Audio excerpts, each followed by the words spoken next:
ಎಲ್ಲರಿಗೂ ನಮಸ್ಕಾರ. APS ಸಂಸ್ಥೆಯ ಈ ಅಲುಮಿನಿ ಡೇನಲ್ಲಿ ಈಗ ನಿಮ್ಮ ಜೊತೆ ನಾ ಇಲ್ಲ ಇದ್ದಿದ್ದು ತುಂಬ ಚೆನ್ನಾಗ್ತಾ ಇತ್ತು. ಬಟ್ ನಾನೀಗ ಬ್ಯಾಂಕಾಕಲ್ಲಿ ಶೂಟಿಂಗ್ ನಡೀತಾ ಇದ್ದೆ, ಅಲ್ಲಿಂದ ಮಾತಾಡ್ತಾ ಇದ್ದೀನಿ. ಸೊ ನಿಮ್ಮ ಜೊತೆ ಮಾತಾಡೋದೇ ನನಗೆ ತುಂಬ ಸಂತೋಷ. APS ಹೈಸ್ಕೂಲ್ ಆ್ಯಂಡ್ ಕಾಲೇಜ್ ಅದನ್ನು ಓದಿ ಅನ್ನೋದು ಗರ್ವ, ನನಗೆ ತುಂಬ ಹೆಮ್ಮೆ. ಮೊದಲು ಮಿಡ್ಲ್ ಸ್ಕೂಲ್ ಬಂದು ಗವಿಪುರದಲ್ಲಿ ಗೌರ್ಮೆಂಟ್ ಪ್ರೈಮರಿ ಆ್ಯಂಡ್ ಮಿಡ್ಲ್ ಸ್ಕೂಲ್ನಲ್ಲಿ ಗಂಗಾಧೇಶ್ವರ ದೇವಸ್ಥಾನ ಇದೆಯಲ್ಲ, ಅಲ್ಲಿ ನಾನು ಓದಿದ್ದು. ಫುಲ್ ಕನ್ನಡ ಮೀಡಿಯಂ ಅಲ್ಲಿ. ಸೊ ನಾನೇ ಬಂದು ಕ್ಲಾಸ್ಲೇ ಫಸ್ಟು, ತುಂಬ ಚೆನ್ನಾಗಿ ಓದ್ತಾ ಇದ್ದೆ, ಬ್ರೈಟ್ ಸ್ಟೂಡೆಂಟ್. ಕ್ಲಾಸ್ ನಾನೇ ಮಾನಿಟರು. ಆ್ಯಂಡ್ ಮಿಡ್ಲ್ ಸ್ಕೂಲ್ನಲ್ಲಿ ಬಂದು 98% ನಾನು ಬಂದು ಪಾಸ್ ಮಾಡಿದ್ದು. ಸೊ ಒಳ್ಳೆ ಮಾರ್ಕ್ ಇದೆ ಅಂತ ಹೇಳ್ಬಿಟ್ಟು ಆಗ ಅಲ್ಲಿ ದೊಡ್ಡ ಸ್ಕೂಲ್ ಅಂದರೆ ನಮ್ಮ national high school and college and ನಮ್ಮ APS high school and college. So ನಮ್ಮ ಅಣ್ಣವರು ಬಂದ್ಬಿಟ್ಟು ಇಂಗ್ಲೀಷ್ ಮೀಡಿಯಮಲ್ಲಿ ಸೇರಿಸ್ಬಿಟ್ರು. ಸೊ ಫುಲ್ ಕನ್ನಡ ಮೀಡಿಯಮಲ್ಲಿ ಇದ್ದವನು ಕರ್ತ ಇಂಗ್ಲೀಷ್ ಮೀಡಿಯಂ ಎಲ್ಲ ಸಬ್ಜೆಕ್ಟು ಇಂಗ್ಲೀಷ್ ಅಂತ ಹೇಳ್ಬೋದು. ನಾನು ಬಂದು ಭಾಳ ತುಂಬ ಫಂಕ್ ಆಗೋಗ್ಬಿಟ್ಟೆ. ಸೊ ಫಸ್ಟ್ ಬೆಂಚಲ್ಲಿದ್ದ ಸ್ಟೂಡೆಂಟು ಲಾಸ್ಟ್ ಬೆಂಚಿಗೆ ಬಂದ್ಬಿಟ್ಟೆ. ತುಂಬ ಡಿಪ್ರೆಷನ್, ತುಂಬ ಫಂಕಾಗಿ ಬಹಳ ಕಷ್ಟವಾಗ್ತಾ ಇತ್ತು. ಆಗ ರಿಯಲಿ ಅಲ್ಲಿ APS ಹೈಸ್ಕೂಲ್ನಲ್ಲಿ ಎಲ್ಲ ಮೇಸ್ಟ್ರುಗಳು, ಟೀಚರ್ಸ್ ಅಷ್ಟೊಂದು ನನ್ನ ಮೇಲೆ ಕರುಣೆ ತೋರಿಸಿ ನನ್ನ ಕಷ್ಟನ ಅರ್ಥ ಮಾಡಿಕೊಂಡು ಅಷ್ಟೊಂದು ಪ್ರೇಮದಿಂದ ಹೇಳಿಕೊಟ್ಟು ಪಾಠ ಹೇಳಿ 8th 9th ಪಾಸ್ ಮಾಡಿಬಿಟ್ಟೆ. ಬಟ್ ಪಬ್ಲಿಕ್ ಎಕ್ಸಾಮ್ಲಿ ಒಂದು PCM ಅಲ್ಲಿ ತುಂಬ ವೀಕು, ಭಾಳ ಜನ ವೀಕು. ಸೊ ಅದರಲ್ಲಿ ನಾನು ಬಂದು ಆ ಸಬ್ಜೆಕ್ಟಲ್ಲಿ ಬಂದು ನಾನು ಫೇಲ್ ಆಗಿ ನಾವು ಬಂದು ಇದು ಮಾಡೋಕ್ಕಾಗಲಿಲ್ಲ. ಸೊ ಆಗ ಒಂದು ಕೆಮಿಸ್ಟ್ರಿ ಟೀಚರ್ ಅಂತ ಕಾಣುತ್ತೆ, NCR SKR ಅವ್ರ ಹೆಸರು. ಅವರು ಬಂದು ಮನೆಯಲ್ಲಿ 6 to 6:45 ಬಂದು ಸ್ಪೆಷಲ್ ಕ್ಲಾಸ್ ತಗೊಳ್ತಾ ಇದ್ರು PCMಗೆ.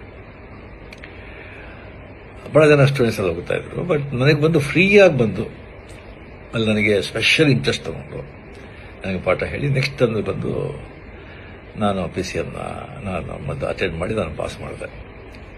ನಾನು ಪಾಸ್ ಮಾಡಿ ಸೊ ಮಾರ್ಕ್ಸ್ ಕಮ್ಮಿ ಇದ್ರು ಕೂಡ ಬಿಕಾಸ್ ಹೈಸ್ಕೂಲಿಂದ APS ಕಾಲೇಜ್ ಫಸ್ಟ್ ಇಯರ್ ಅಲ್ಲ ಸೇರಿದೆ.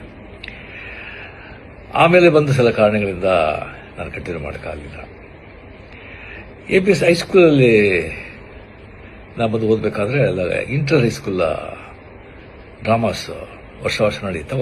ಒಂದು 10-15 ಸ್ಕೂಲ್ಗೆ ಪಾರ್ಟಿಸಿಪೇಟ್ ಮಾಡ್ತಾ ಇತ್ತು. ಬಹಳ ದೊಡ್ಡ ಈವೆಂಟ್ ಅದು. ಆಗ ನಾನು ಬಂದು ಕತೆ ಹೇಳ್ತಾ ಇದ್ದೆ. ಭಾಳ ಕ್ಲಾಸಲ್ಲಿ ಬಂದು ಟೀಚರ್ ಬರೆಸು ಲೇಟ್, ಮಾಸ್ಟರ್ ಟೀಚರ್ಸ್ ಬರೆಸು ಲೇಟ್ ಆಯಿತು ಅಂತ ಹೇಳಿದ್ರೆ ನಾನು ಬಂದು ಪಿಕ್ಚರ್ ನೋಡಿದ್ದು ಯಾವ್ದಾದ್ರು ನಾವೆಲ್ಲ ಓದಿದ್ದು ಬಂದು ಆ್ಯಕ್ಟ್ ಮಾಡಿ ಕತೆಗೆಲ್ಲ ಹೇಳ್ತಾ ಇದ್ದೆ. ಅದು ಹುಡುಗೆಲ್ಲ ಭಾಳ ಸಂತೋಷ ಆಗ್ತಾ ಇತ್ತು. ಅದು ಬಂದು ಮೇಷ್ಗೆಲ್ಲ ಗೊತ್ತಾಗ್ತಾ ಇತ್ತು. ಅದಕ್ಕೆ ನಾನು ಬಂದು ಡ್ರಾಮಾಗೆ ಬಂದು ನನಗೆ ನೀನು ಮಾಡು ಅಂತ ಹೇಳ್ಬಿಟ್ಟು ಆದಿಶಂಕರ ಚಂಡಾಲ ಭೇಟಿ ಆಗೋದು. ಆದಿಶಂಕರ್ ಬಂದು ಚಂಡಾಲ ಬಂದಾಗ ಪಕ್ಕಕ್ಕೆ ಬಂದಾಗ ಯಾವುದು ನೀ ಬಾಡಿನ ಈ ಸೋಲ ಆತ್ಮನ ಅಂತ ಕೇಳೋ ಈಶ್ವರನ ಬಂದದಲ್ಲ ಆ ಕ್ಯಾರೆಕ್ಟರ್. ಸೊ ಆ ಚಂಡಾಲನ ಕ್ಯಾರೆಕ್ಟರ್ ನಾನು ಮಾಡಿದೆ. ನಾನು ನೋಡಿದ್ರೆ ನಾನು ಚಂಡಾಲ ಥರ ಇದ್ದ ಕಾಣುತ್ತೆ, ನನಗೆ ಬಂದು ಆ ಕ್ಯಾರೆಕ್ಟರ್ ಮಾಡೋಕ್ಕೆ ಹೇಳಿದ್ರು. ಸೊ ಭಾಳ ಸ್ಕೂಲಲ್ಲಿ ನೋಡಿದ್ರು, ಭಾಳ ಅಪ್ರಿಷಿಯೇಟ್ ಮಾಡಿದ್ರು. ಆಮೇಲೆ ಪಾರ್ಟಿಸಿಪೇಟ್ ಮಾಡಿದಾಗ ಇಂಟರ್ ಹೈಸ್ಕೂಲ್ ಡ್ರಾಮಾ ಕಾಂಪಿಟೇಷನಲ್ಲಿ ನಮ್ಮ ಡ್ರಾಮಾಗೆ ಪ್ರೈಸ್ ಬಂತು, ಶೀಲ್ಡ್ ನಾವು ಬಂದು ಗೆದ್ದು ನನಗೆ ಬಂದು ದ ಬೆಸ್ಟ್ ಆಕ್ಟರ್ ಅವಾರ್ಡ್ ಕೊಟ್ಟರು, ಒಂದು ದೊಡ್ಡ ಕಪ್ಪು. ಸೊ ಆಗಲೇ ಬಂದು ನನಗೆ ಆಕ್ಟರ್ ಅಂತ ಒಂದು ಅಂಗೀಕಾರ ಮಾಡಿ ಅದೇ ನನಗೆ ಪ್ರೊಫೆಷನ್ ಆಗಿ ಈಗ ಏನೋ ನನ್ನ ಮಟ್ಟಿಗೆ ನನ್ನಿಂದ ಸಾಧ್ಯ ಆಗಷ್ಟು ಆ್ಯಕ್ಟ್ ಮಾಡಿ ಮಕ್ಕಳನ್ನ ಸಂತೋಷಪಡಿಸ್ತಾ ಇದ್ದೀನಿ. ಅದಕ್ಕೆ ಕಾರಣ ಅಲ್ಲಿ APCಯಿಂದ ಸ್ಟಾರ್ಟ್ ಆಗಿದ್ದು ಅಂತ ಹೇಳ್ಕೊಳ್ಳೋಕೆ ತುಂಬ ನನಗೆ ಹೆಮ್ಮೆ. ಆ ಹೈಸ್ಕೂಲು, ಆ ಕಾಲೇಜ್, ಆ ಕಟ್ಟಡ, ಆ ಕಲ್ಲಿನ ಕಟ್ಟಡ, ಅದರ ಮುಂದೆ ಇದ್ದಿದ್ದ ಅಷ್ಟೊಂದು ದೊಡ್ಡ ಮೈದಾನ, ಅಲ್ಲಿ ನಾವಿದ್ದ ಆಟಗಳು, ಕ್ರಿಕೆಟು, ಫುಟ್ಬಾಲು, ಖೋ-ಖೋ, ಕಬಡ್ಡಿ, ಎಷ್ಟೊಂದು ಅದೆಲ್ಲ ಬಂದು ಮರೆಯೋದಕ್ಕೆ ಸಾಧ್ಯ ಇಲ್ಲ ಆ ದಿನಗಳು. ಅದು ಆ ಸ್ಕೂಲಿಗೆ ಹೋಗ್ಬೇಕಾದ್ರೆ ಮನೆ ಹನುಮಂತಗಾರ ಇತ್ತು. ಆ ದೊಡ್ಡ ಗಣೇಶ, ಬಸವನಗುಡ, ದೊಡ್ಡ ಬಸವ, ಅಲ್ಲಿಂದ ಮಾರ್ಗದಲ್ಲಿ ಸ್ಕೂಲಿಗೆ ಹೋಗೋದು, ಅದೆಲ್ಲ ಬಂದು ಯಾವಾಗಲೂ ನನ್ನ ಮನಸ್ಸಿನಲ್ಲಿ ಹಸಿರವಾಗಿರುತ್ತೆ. ಸೊ ತುಂಬ ಹೆಮ್ಮೆ. ರಿಯಲಿ ಸೊ ನೆಕ್ಸ್ಟ್ ಟೈಮ್ ಬಂದಾಗ ಡೆಫಿನೆಟ್ ಆಗಿ ನಾವು ಭೇಟಿ ಮಾಡೋದಕ್ಕೆ ನಾನು ಟ್ರೈ ಮಾಡ್ತೀನಿ. ಇದರ ಬಂದು ಸೋಷಿಯಲ್ ಮೀಡಿಯಾದಲ್ಲಿ ಹಾಕ್ಬೇಕಾ ಬೇಡ ಅಂತ ಒಂದು ಕೇಳಿದ್ರು, ಧಾರಾಳವಾಗಿ ಸೋಷಿಯಲ್ ಮೀಡಿಯಾಕ್ಕೆ ಹಾಕ್ಬೋದು.